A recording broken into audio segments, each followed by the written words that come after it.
Welcome to the deep dive. Today we're jumping right in, looking at something, well, pretty fundamental. How you introduce yourself in English. We've got some beginner learning materials here. And the mission is really to pull out the key things, what makes a good self-introduction work. Absolutely. And it's crucial, isn't it? Think about a new class, job interviews, social events. Even online stuff. Exactly, even online. That first introduction, it really lays the groundwork. It's your first impression. Okay, so let's break it down. The basics. Our source material gives us a core structure. Starts with a greeting, obviously. Right. Simple things. Like, hello, hi, maybe good morning. Yeah, and even that choice, hi versus good morning, it sets a tone, doesn't it? Casual or a bit more formal. True. Then your name. Yeah. My name is, or maybe just I'm. Straightforward, but essential. That's the first piece of connection. Next, the sources mention origin, or where you live. I'm from, or I live in. Gives a bit of context. It does. And it's a common thing people connect over, Oh, Jaipur, I've heard of it, that kind of thing. Opens doors. Right. Then it moves to age or class or profession. If it's relevant, yeah. Like I'm 16 or I'm a student. I work as just a quick snapshot of where you are in life. And then hobbies or interests. I like reading. I love music. This is where a bit of personality starts to show. Yeah, it gives people something to grab onto. Exactly, an invitation. Someone else might love music too.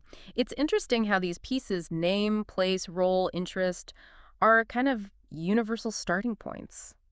The source also talks about optional bits, like future goals. I want to become a teacher. Or even a quick personality hint. I'm a friendly person. Adds a little extra detail, if you're comfortable, I guess. Yeah, especially in maybe a more relaxed setting. It helps people get a slightly better sense of you. It's about thinking, what do I want to share right now? Okay, so there's an example they give. Hello, my name is Rahul. I am from Jaipur. I am 15 years old, and I study in class 10. I like playing cricket and watching movies. I want to become a pilot. Puts it all together. It does. And for anyone listening, think about how you'd adapt that. What are the key things you want to share first? Which bits feel right for the situations you're usually in? Good point. Now, the source also highlights different styles. It's not always the same formula, right? There's a casual style example.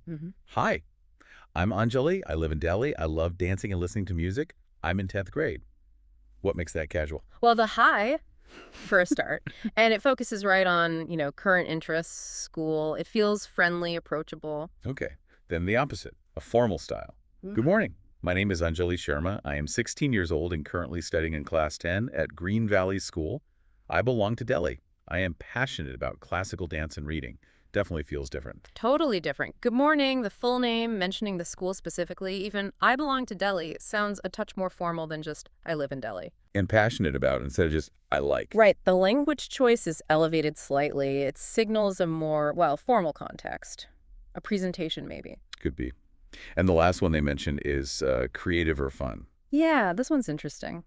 Hey, everyone. I'm Anjali, a teenage bookworm from Delhi with a passion for classical dance and late-night chai. I believe that learning never stops, and that's why I'm here, learning English with all of you. That one definitely stands out. It does. You get teenage bookworm, the specific late-night chai detail. It's memorable, shows personality right away. So tailoring it really makes a difference. Huge difference, depending on who you're talking to and why. Okay, then we get some practice questions in the source material. Super useful, I think. Like, what's your name? Where are you from? How old? What do you do? Hobbies? Future plans? Yeah, just answering those simple questions out loud is great practice. Gets you comfortable with the basic sentences. Don't worry about perfection. Not at all, just saying the words. And it gives 5 golden tips for improving English speaking generally, which apply here too. First one, speak slowly and clearly. So important. It's okay to take your time, really. Tip 2, practice daily.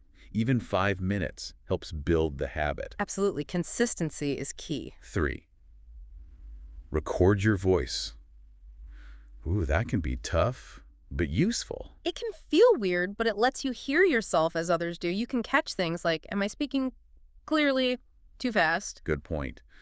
4, use simple sentences. Keep it clear, keep it natural. Don't try to be too complicated, especially at first. And the last one, maybe the most important, be confident. Yes, mistakes are fine. They're actually how you learn. That little bit of confidence makes your introduction land better. So wrapping up a good self-introduction, it's about being clear, finding what feels comfortable for you, and tweaking it for the situation. Exactly. Getting those basics down gives you a foundation. And actually, next time we're going to build on this. Yeah. We'll be diving into how to talk about your daily routine in English using simple sentences again. So applying these ideas to a different topic. Perfect. Okay, so a final thought for everyone listening. Think about one new place, one new situation this week maybe. Where could you actually use this? Introduce yourself confidently, perhaps somewhere you hesitated before. Give it a try.